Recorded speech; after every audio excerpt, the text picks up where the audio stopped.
Hi everyone, and welcome to the webinar "Resistant to That New Assistant." Tamara, she came up with the title. I love it. It's the best title we've had so far.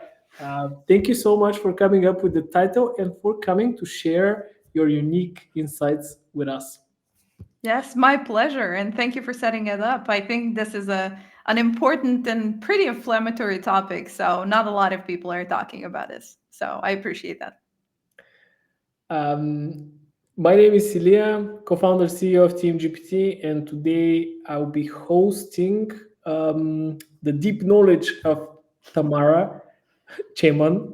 We've been talking about our strange names to pronunciate. Now, Tamara was came on our radar through multiple people. They told us you should definitely meet her. And as many marketers out there, she's one of these people that doesn't have a huge audience, but then has done incredible stuff in her career. And there's so many things, but to me, the thing that really stuck out was that you've always loved POG, and you always try to gravitate over there, and you managed to get to 400,000 users just through POG motion alone in less than 3 years, I think, right? Yes, yes. So we actually ended up at 600,000 just a few months before I left the company. So it was 400,000 was when I was collaborating on a piece for Hype Unhinged for Kyle Poyer. Oh, yes, okay, yes. Yeah, Kyle that suggested was a me. year ago. Yeah, actually, I think we got in touch, and then Kyle's piece like came out, and we were like, oh my god! Just before this dropped, we managed to lock in a webinar together. Now nobody knows your background better than you, so why don't you tell us a couple of words? How did you come to be a marketer? And digital marketing was not a thing. Maybe it was just starting when you were already building these brands. So Watch it. I was like, watch it. Are we going to talk about age now? no. So sorry. No, I'm just joking. About experience, we're talking Yeah. about, yeah, Yeah. pre So ai pre-ai yeah. age. So in very short strokes, I've been in marketing for close to 17 years now. And I actually worked as a copywriter like for 4 years before that, but I very often just chuck it out as not marketing experience because I honestly just played with words and I had no idea about marketing, right? And then I got into content and then general marketing. I became a generalist. And very soon after, I started leading projects. And I realized that I absolutely love it. I loved being a generalist, I loved doing everything. And of course, as your career progresses, the only place that you can do that is actually if you progress your titles. And I became a director of marketing, I think over 10 years ago. Like for 12, I was leading the teams, and then 10 as either a director or head of marketing.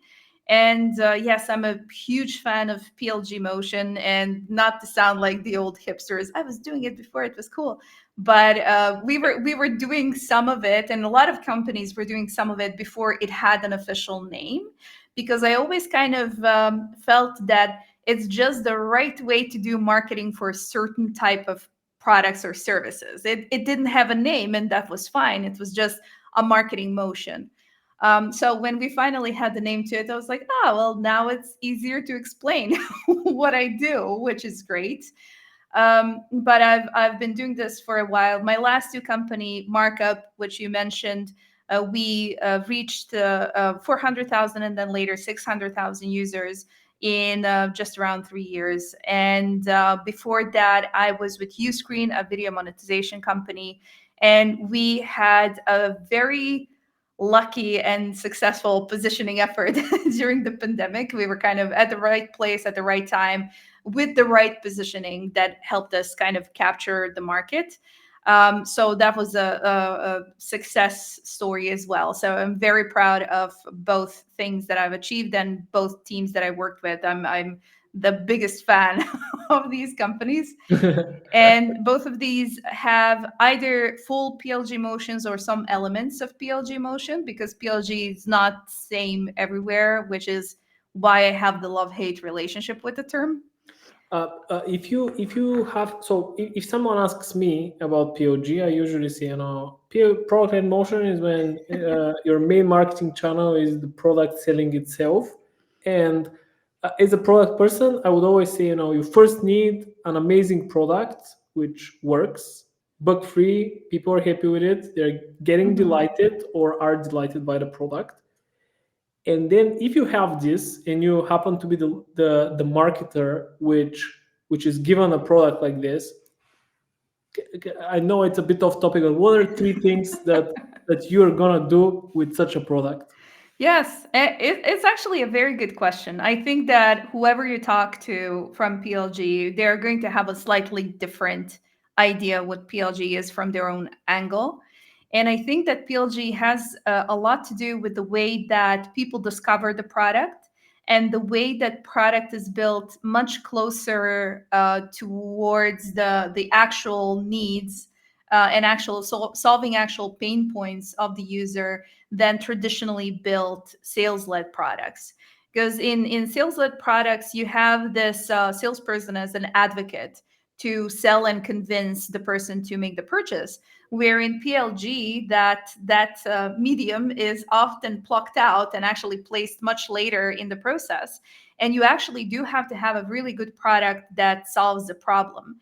Now, the best PLG companies that I know, they actually had a marketer or somebody with a growth mindset who came into the story early enough to talk about all the juicy things like product market fit and understanding the audience from a very critical lens and figuring out how do we really, really solve that problem for them, and how do we explain it so easily that when somebody comes to, for example, the landing page, or ultimately when you start building the marketing engine and lean into SEO, how do they easily find us, right?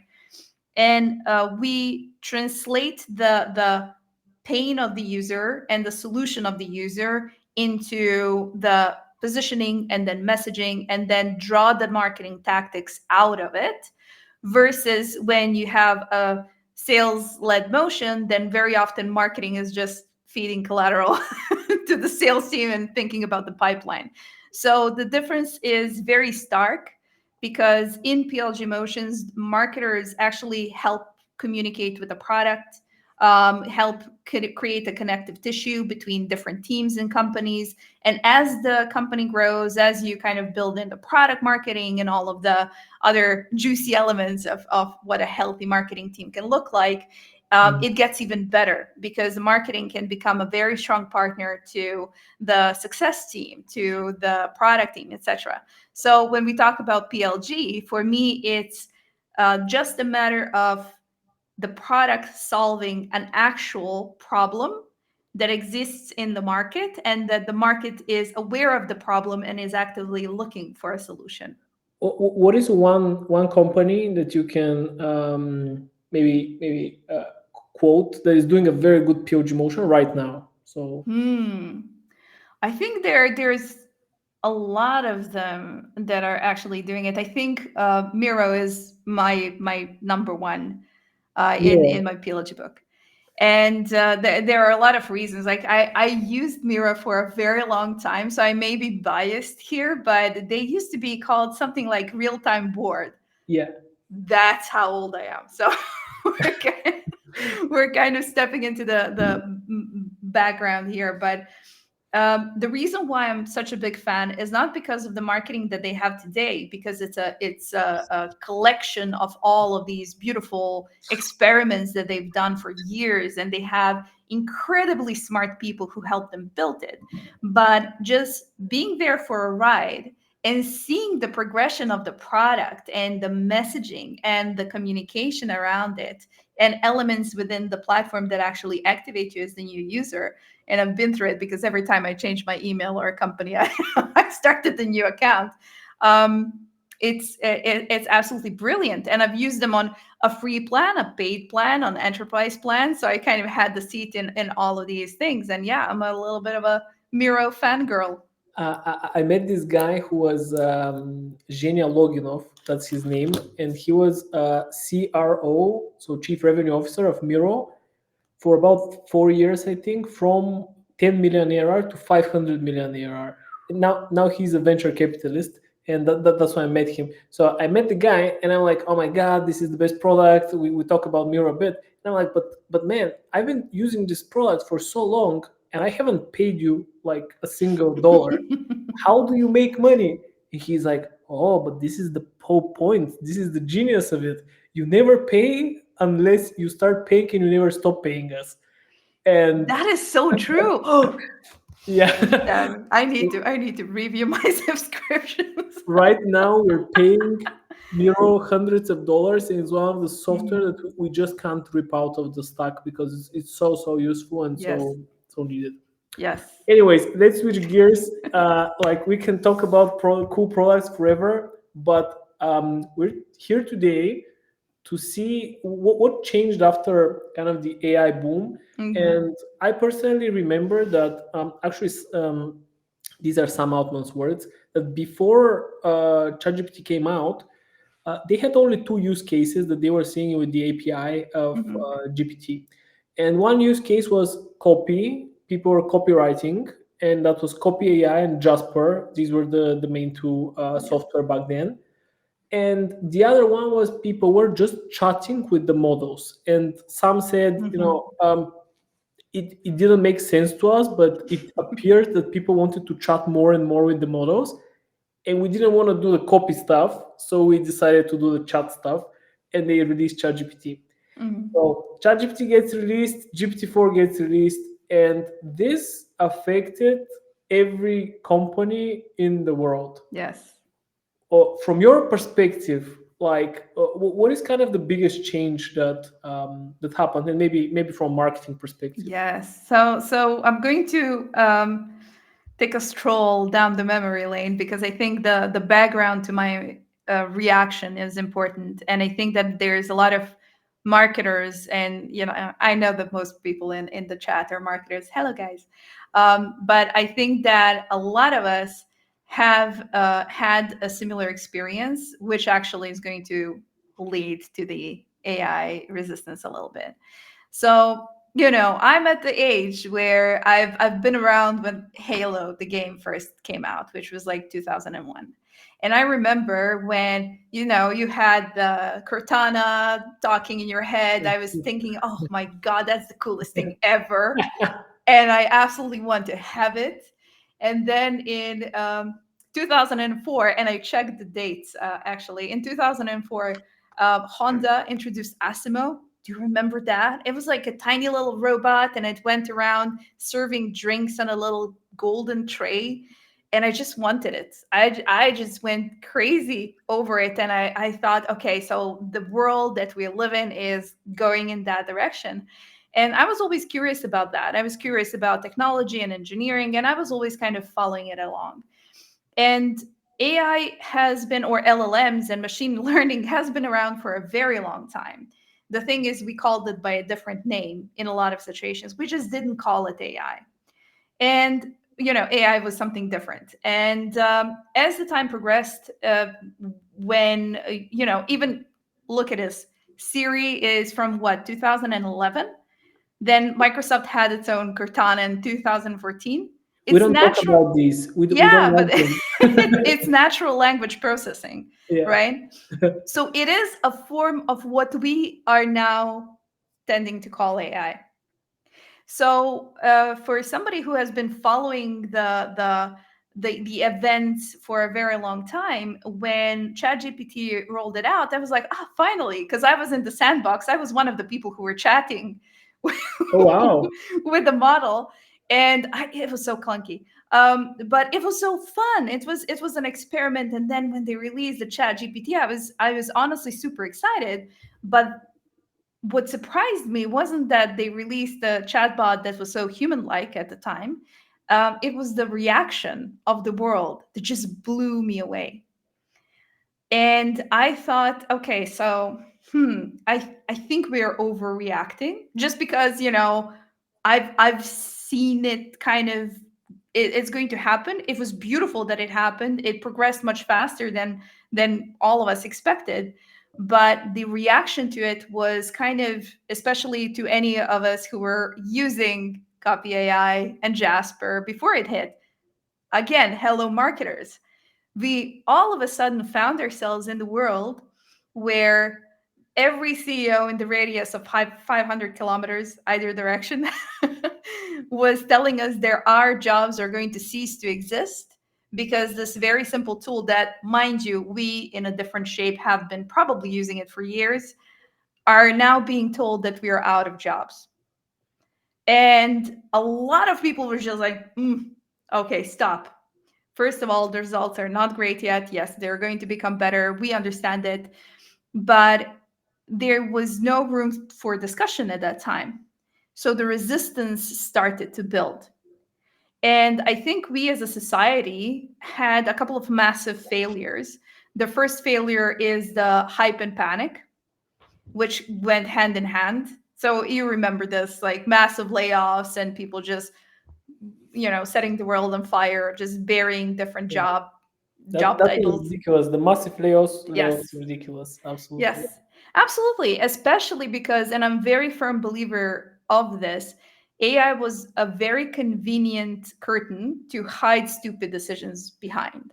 Most of the companies that had the massive layoffs also were overspending and investing more in showcasing growth than actually becoming profitable.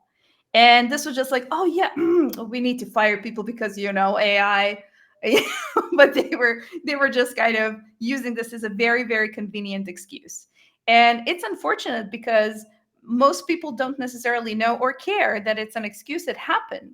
And a lot of marketers lost their jobs. Marketers and SDRs were the ones who were hit the most in the biggest waves. And it continues. It actually continues. So when you live and work in an environment where you're constantly being told that you're going to be replaced with something that you're supposed to bring into the company, of course you're going to be resistant to Hmm. it. So resistance started to show. I don't know if your experience is similar.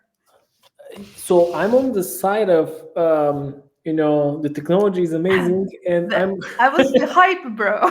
yeah, I don't know what to say to this, but but as an educator and as someone who was in data science and machine learning for many years, um, ChatGPT opened the budgets for a lot of machine learning, which is not ChatGPT, Yes. and this is for us. This was one of the best times ever, and Hmm. because they come to sometimes people call me and they're like, oh yeah, this AI, I want to connect my database and do stuff with ChatGPT. And I'm like, yeah, sure, no problem. You're not using ChatGPT, but you can use AI to do cool stuff. And for someone from data science and machine learning, this was an exciting time which Hmm. made people aware that this technology has been progressing for many years and there are great stuff we can do Hmm. with it. Many people code ChatGPT, while the stuff which is happening is definitely not this. Um, Either way, I think that the change will be happening for 15, 20 years, Oh, for sure. and the failure of this hype is that everybody is hyping that by the end of the year 99% of marketing will be Oh, done by AI. yes. I go on a call with a VC and I tell them, oh, we're doing this software, team-gpt, it's focused on marketers, they're going to do their jobs easier, and the guy's like, but marketers will not going to exist. And I'm like, do you think your job will exist, Mr. VC? Your job is much easier to automate than Yes.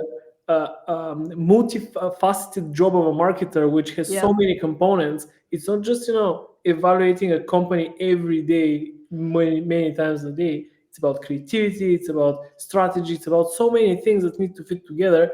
That your job will get automated much before that of marketers.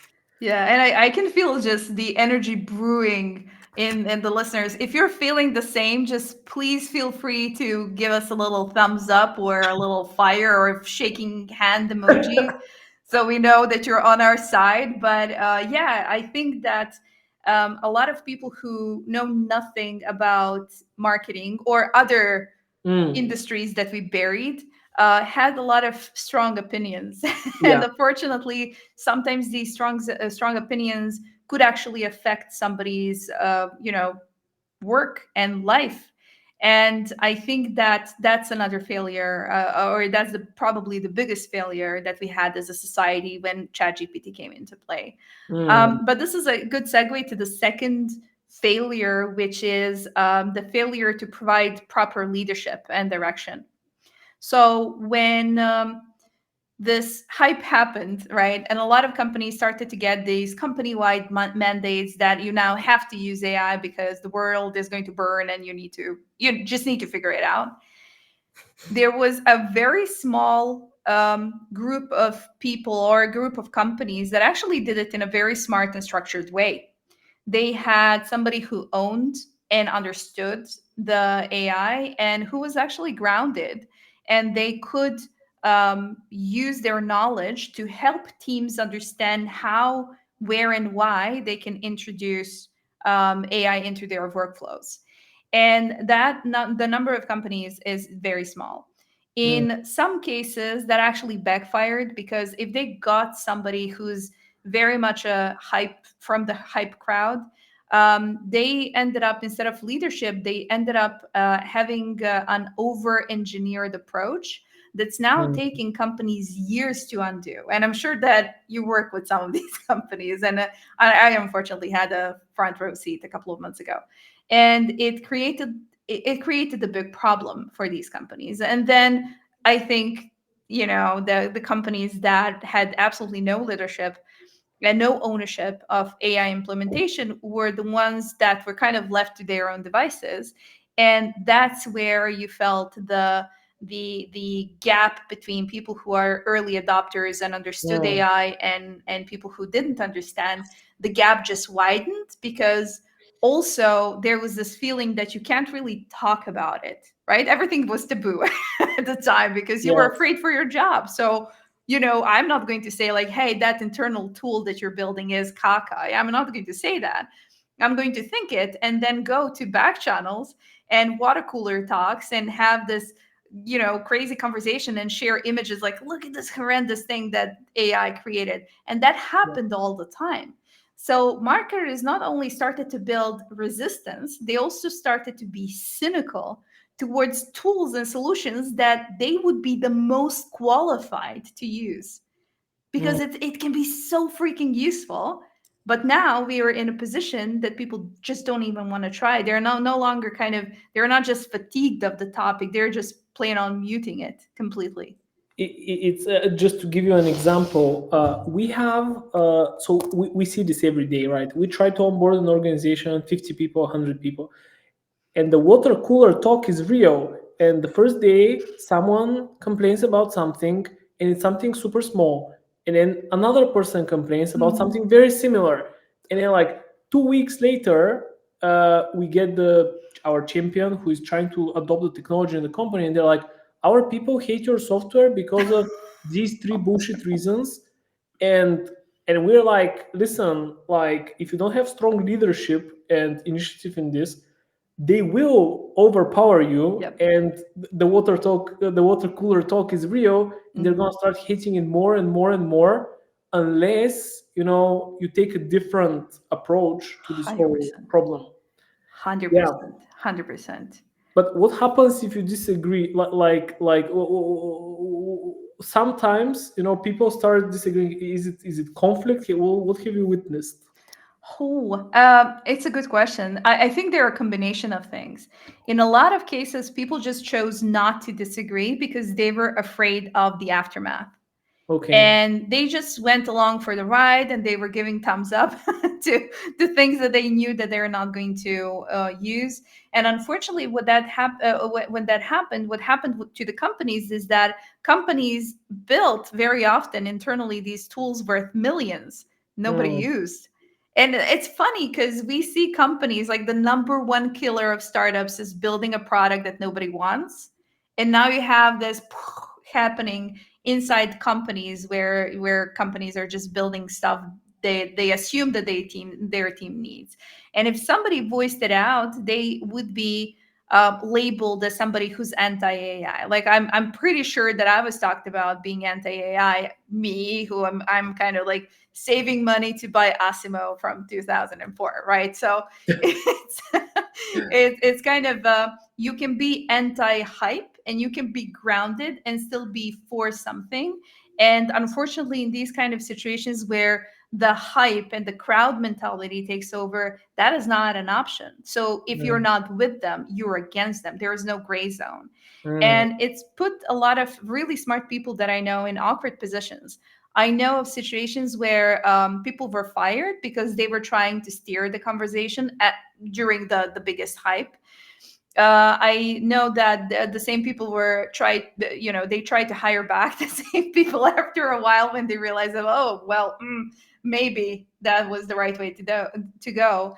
And I know that there was a lot of internal conflict that created kind of like a really bad toxic relationship between teams, mm. because all of a sudden you have this engineering team that's kind of like, yeah, marketers are going to go away anyway, so why do we don't need to please them, etc. And it really had long lasting consequences that are still felt today, even though we're kind of moving into a um, more stable, more grounded period when we're talking about AI. When you think about this, there are, there are a couple of use cases that are so evident to me. Like one of them is this AI search, and like it's so evident that you can go to the chat and you can ask a question and it's gonna tell you how to do something, how to fix a Mhm. problem, and so on, or how, or it can, yeah, it can literally do all the googling for you and so on. Mhm. And this, whoever finds out about this is one of the use cases which kind of converts them. And this is what I've Mhm. seen: AI search really converts them, and people, it clicks in their mind and they're like, oh, I don't want to google anymore, I want to chat gpt stuff. And um, I'm seeing this real shift. But from a marketer's perspective, SEO perspective, and so on, Mhm. what does this mean? Like, what does this mean? People now are starting to chat GPT stuff instead of Google stuff. Yeah, yeah. So this is a very hot topic right now, and I keep joking that every week we are going to a marketing funeral, and now we are going to the SEO funeral. Um, I have a post: SEO is dead multiple times. Performs like crazy. Performs like so- crazy. Our main growth channel, SEO. exactly. So the thing is that when you have hype rolling, it's very easy to believe anything that you hear the loudest person in the room say, right? So somebody who has the highest number of followers, we as human, we have this halo effect, and of course we're going to think they're right because we're prone to crowd mentality. The problem is that these notions and these statements are very often given by people who have no clue how it actually works.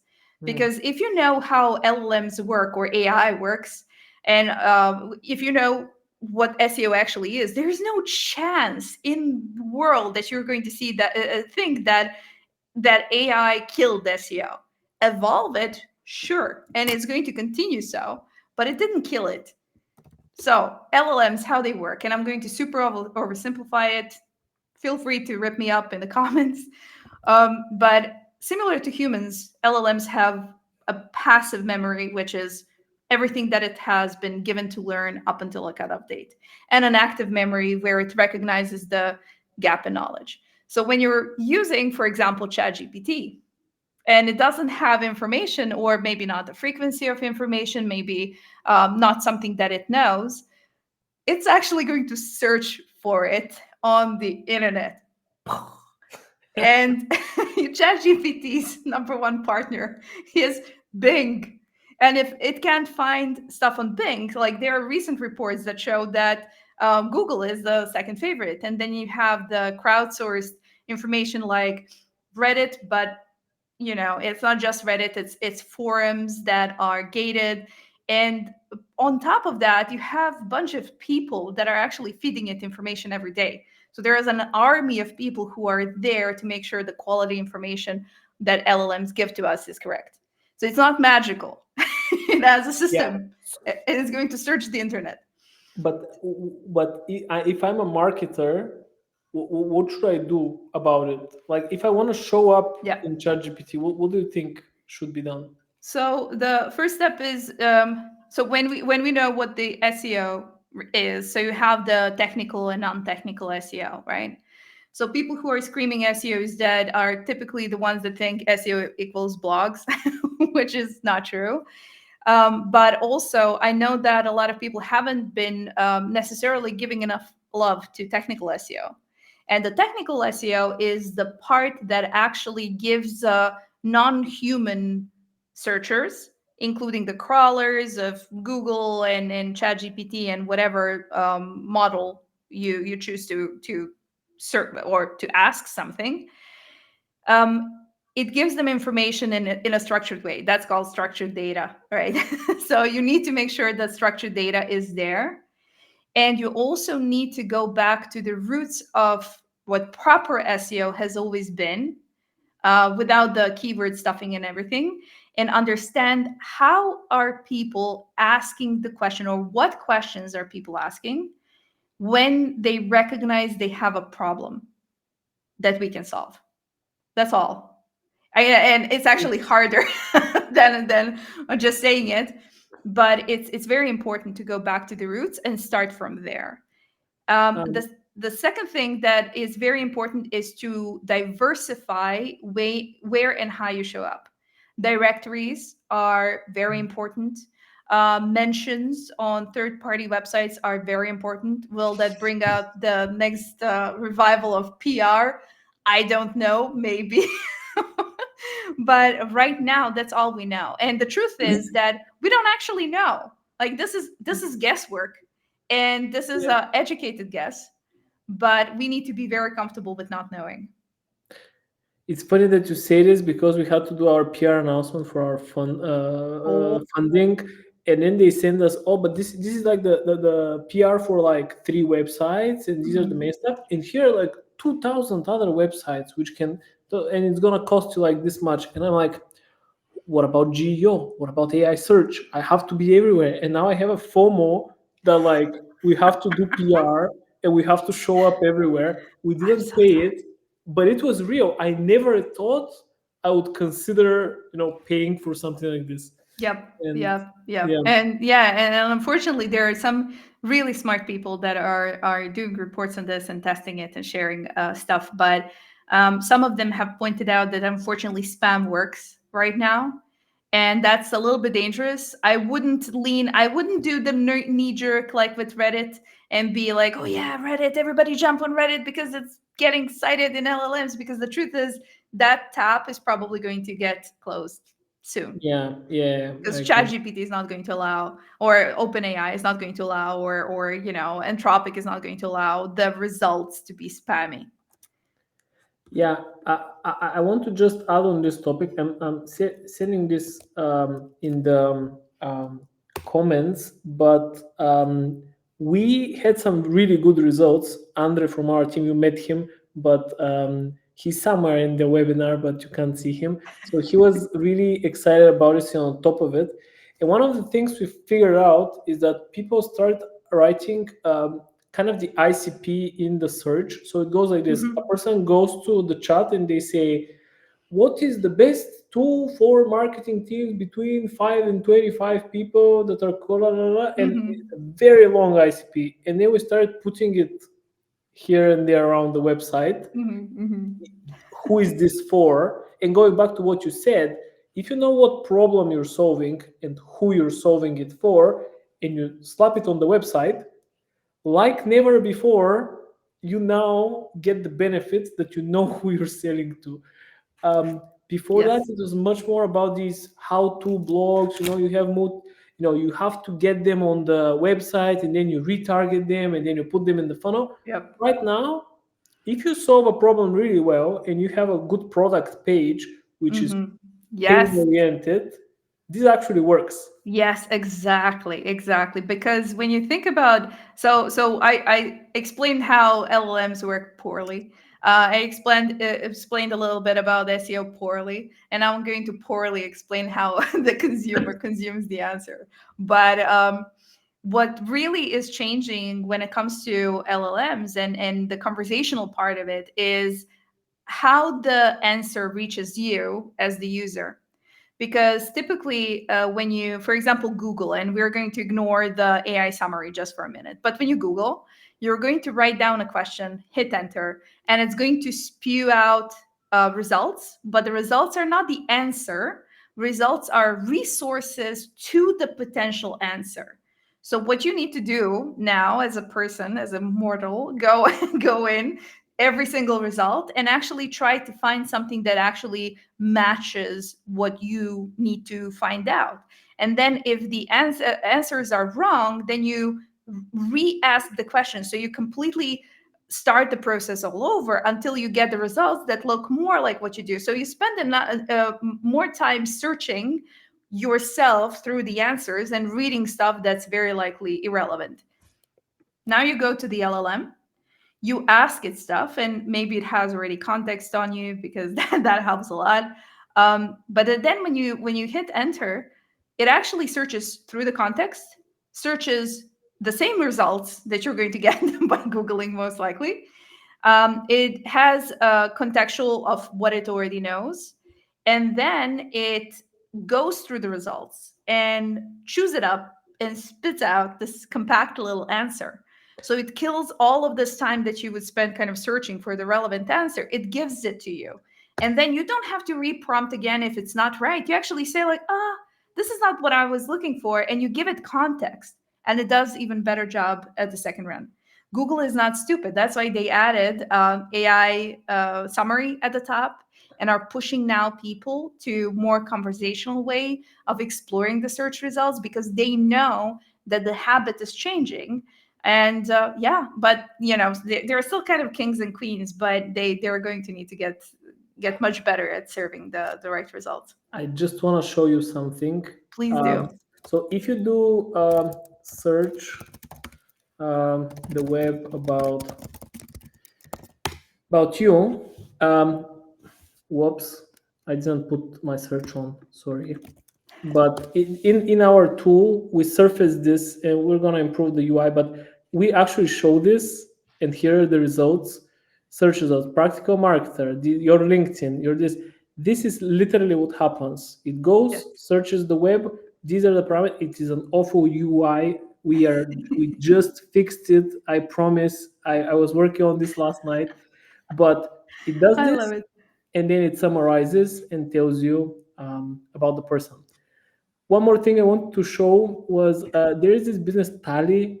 Tally creates super simple forms, and like their website is looks like this. They say what they do. It's very very feature oriented. Features, features, Mhm. features. You go on their blog, and it's just how we reached 150K. The blog is horrible in terms of SEO. They just tell their story. These guys are growing mainly through AI search. They find them all the time Mhm. on ChatGPT because they're doing such a good job explaining what the product is. And Yes, then, yes. yeah. Here's the thing.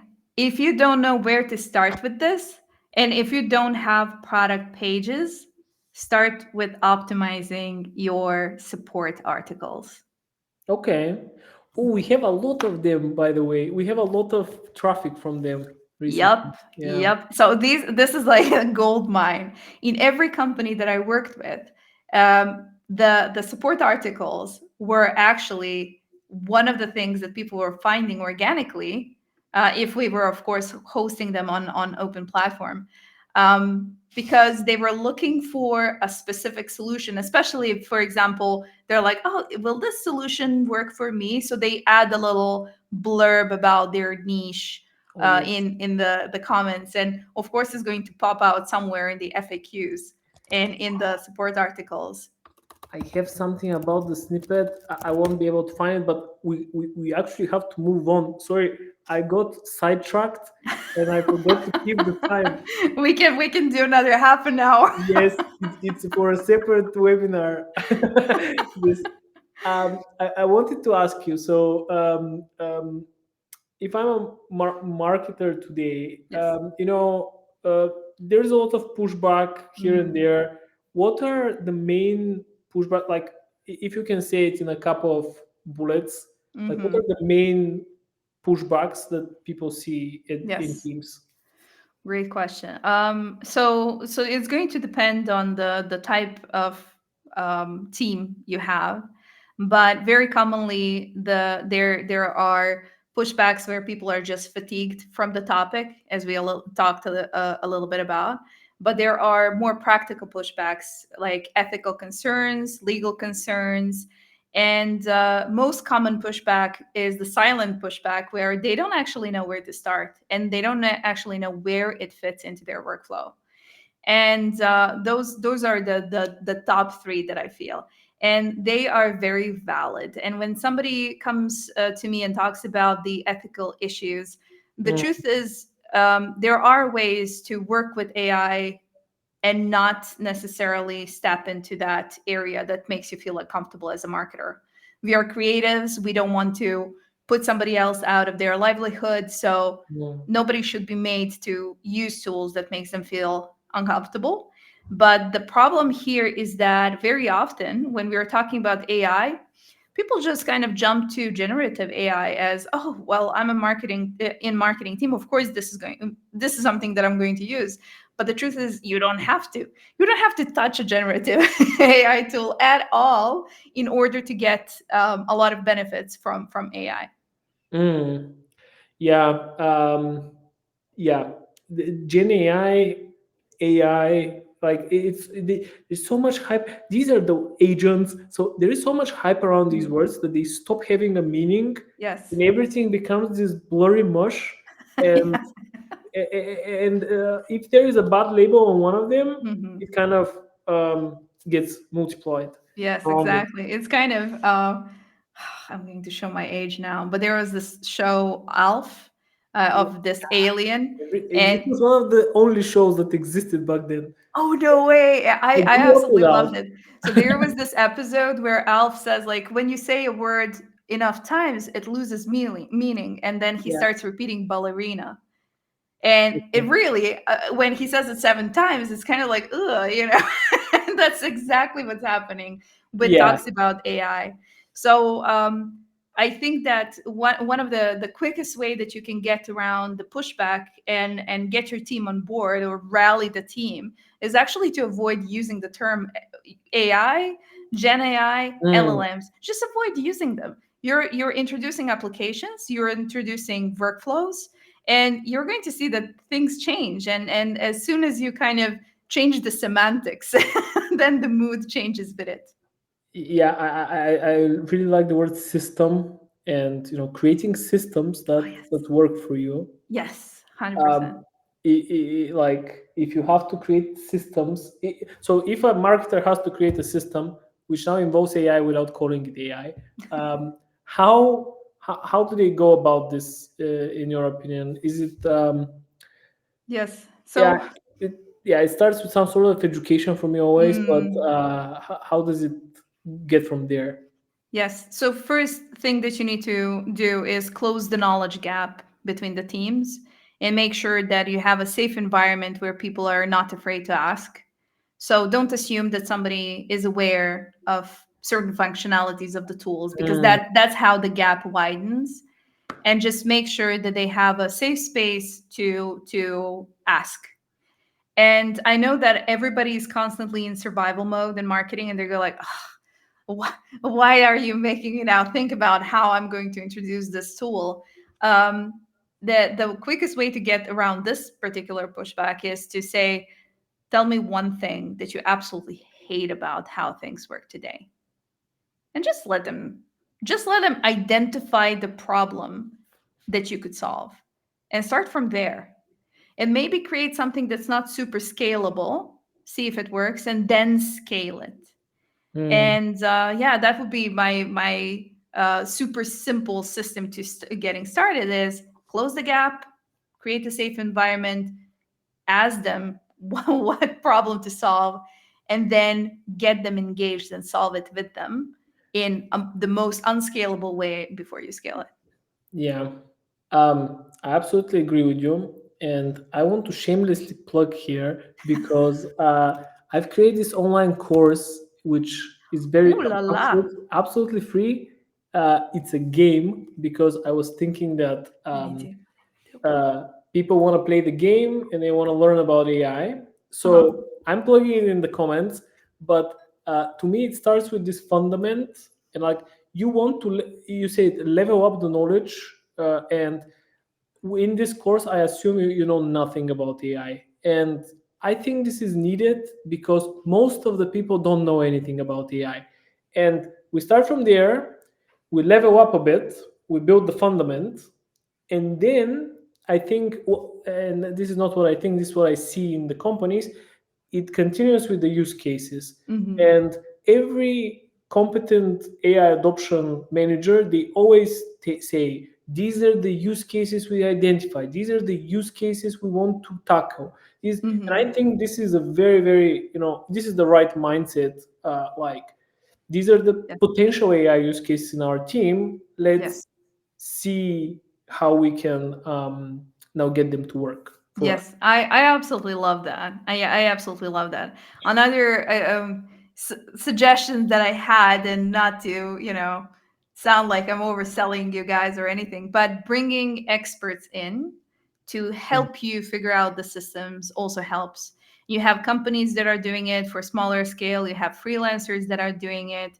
Just get somebody for it with reputation who can actually help you navigate, especially those difficult conversations that happen at the beginning when you realize that you're literally showing how cell phone works to your grandmother, those type of conversation, but AI.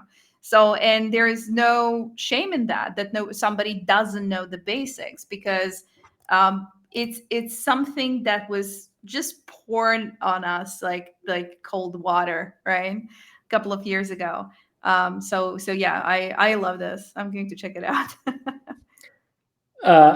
Yeah, I think that it's important, and people always talk about tools. Like I don't know, products are exciting, and even we started. No, Mirror is so cool, and but Mhm. what is the problem that Mirror so? Why is Mirror so cool? It's because it Yeah. allows you to do the mind maps, and have this space which is endless Yes. everywhere. And yeah, I think with AI, we're so focused on the tooling that we Hmm. kind of forget to take a step back and think about the problems in the systems. Yes, yes. And that's exactly how the over engineering that I mentioned before happens, because people were so kind of hyped up to use these tools that obviously kind of solve 99% of the problems. And same happened with the introduction of agents, is that they forgot to think about, are we actually fixing real problems, and are we fixing it in a way that it makes sense?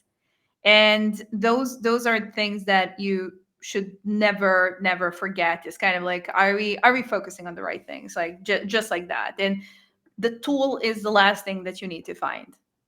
Yeah, absolutely. I Yeah. absolutely agree. But if you need a tool, team-gpt is the right tool. Like, I have to do it. We're among marketers. But look, I agree.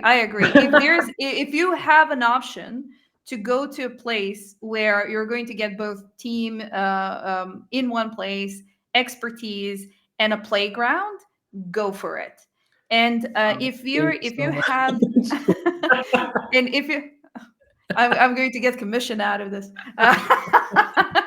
No, but one thing that I wanted to say, and I did see uh, Dana, your question, um, how the issues, how it's introduced by leadership. What is the right way? It's a really really good question, And the truth is that you really do need to have a solid grounded leadership and somebody in the position who's not afraid to ask the right questions and not afraid to fight back to potentially company mandates. To Right now, I kind of feel that everybody's relaxing a little bit when it comes to AI. So the company made mandates are mostly gone. But the next thing that you can do is make sure, as I said, safe environment, close the gap in knowledge, but also be the one as a leader to actually proactively work with your team to find interesting ways to apply AI into the workflow. And you can do that yourself. So, for example, we mentioned Miro multiple times. Miro is my favorite PLG company, but they actually introduced a lot of AI functions. So if you use a tool that has now introduced AI functionalities, you can start playing with that. So, for example, I used their sorting mechanism to kind of group and get the sense out of this massive user research that I had, where I had 500 stickies that I imported and then organized. So, what are the ways that you can leverage these small things in your current workflow, in the tools that you're already using, to just give the team a sense that it's a friend. It's a friend that can help you get rid of the boring stuff, essentially. But you need to, as a leader, you need to be proactive. Yeah, I just want to mention time for last questions, guys. We have a couple more minutes, so if you want to ask something to Tamara, now is the time. And to get featured here in this cool way. But yeah, on this topic, Gina, I want to say it's kind of your responsibility, I think, and it's to me it even becomes a mission for you to do you want to help your colleagues, and it's a very important time for everybody on your team, I think, to kind of approach it in the right way. We have a lot of materials on the topic because our job is to kind of sell software, right? And we help with a bunch of materials. I'll make a note to send you the materials. Hopefully we'll send you the materials, but there are patterns that are the same across companies, and they will share them with you. I love that. And just to add to it, while we wait for potentially another question, when you're thinking about potential use cases, especially if you think, even if nobody shares it, but if you think that ethical issues might actually be the problem with adoption, you can use tools that are not generative AI. And there are so many really, really cool tools out there. For example, big fan of Granola lately. It's a note-taking app. It just joins your calls when you want it to, and it takes notes and organizes the notes. You Can know, you screen share or? yeah, absolutely. Let me just see if we're okay. This is the tool. I'm a very big fan of it. I have it on my Windows, and it's absolutely brilliant. The thing is that once it has the transcript, essentially, it's not recording the call, but once it has the notes, like the minutes of the meeting, like the fastest typing assistant that you ever had. Yes, exactly. Very similar to Fathom. You can ask it anything. You can create templates to organize notes, and I think it's absolutely brilliant. Another really cool tool that I know a lot of marketers either love or hate is the whisper flow.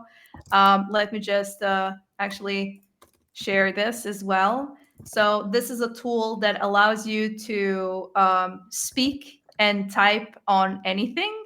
Now I'm just waiting for a tool that does the reverse, just select and read it back to me so I don't have to read as a dyslexic. That would be my dream. So if anybody's listening and can You, build the tool, please. I'll send you one. Like in ChatGPT, I have this. Like I send you send it a text. it's customized in a way in which you send the text, it repeats it back to you. So Yeah, yeah. I actually, you know what I do now? It's terrible. I copy stuff, paste it into Word document, and then let Word document read it to me because yeah, it no, has the exactly, best exactly. reader. Oh, It's very I'm smart. not ashamed to say it. But yeah, as I said, love hate relationship, because sometimes, especially as marketers, we like to organize our thoughts as we're typing. So the whisper flow is not necessarily made for those things like, oh, yeah, you're not going to create content faster like this, but quick notes, stuff that's important and you want to get out of your head and into your notepad. This is the fastest way to do it, and honestly, it does save you time, especially in situations where you just need to get rid of the information. So it does work great. And then the last thing that I wanted to show is that you can also build small tools internally for your teams.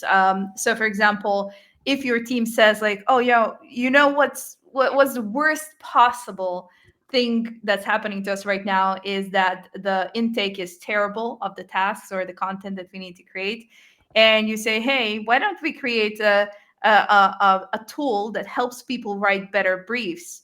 And you can actually use tools like and I'm actually going to show my back end of this.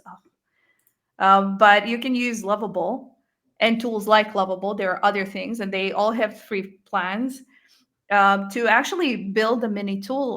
This is an example of a mini tool that I built for a very specific purpose. Like it's a interactive version of my buyer messaging and objection matrix that I've been using for years, and it actually kind of helps you generate answers as a means of progress and play. And you do it in a conversational way. Like you don't have to be super technical to make this happen, but you could do this with your team, which is absolutely fantastic. So yeah, think about it. Think how can I introduce non-Gen AI to the teams to your teams first. I We do this all the time, and I wanted to quickly share. Oh, we're at time, but I'll share just one then. Uh, so this is a QR code generator, and I really hate all QR codes. So this one, what it does is it has the link, puts the logo, and then it has several different styles that it can use, and funky style, normal style. This is vibe coded in like 20 minutes, but if you don't want to use the normal one and you don't want to go through the other stuff, it's just so easy nowadays to do these things. Just chat Hmm. with it and it will do it. I love it. I actually dropped my little vibe coded tool in the chat, and you can feel free to play around with it. It is going to go behind the login soon, but it's still in testing phase, so you can just give it a go. If it breaks, give me a shout. But yes, you can just look at it as an inspiration of what could you do for your team that actually makes their life easier. Mm. Tamara, we're at time. Oh no, but This is this was so fun. yeah. As I said in my LinkedIn post, I couldn't. I was so excited to actually talk to you and ask you a bunch of questions that I can take notes, and I actually sent a couple of them to my team.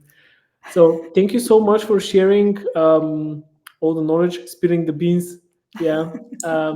And it was an absolute pleasure to have you with us. Thank you. I appreciate you giving me a place to rant, but also hopefully give somebody ideas of how to properly introduce AI in a way that is going to benefit you and the entire team, because it really can be a friend. It doesn't have to be an enemy. So, yeah. If anybody wants to connect, you can find me on LinkedIn. I'm pretty sure I'm tagged in original post, but yeah. Let me, I'm sending your LinkedIn profile. Oh, Please, perfect. guys, connect. Thank Um, you. Thank you, Thank you. everyone. It was really, really cool. And we'll probably send you some recording. I don't know. I don't know. Probably. We must send recordings. Thank you so much.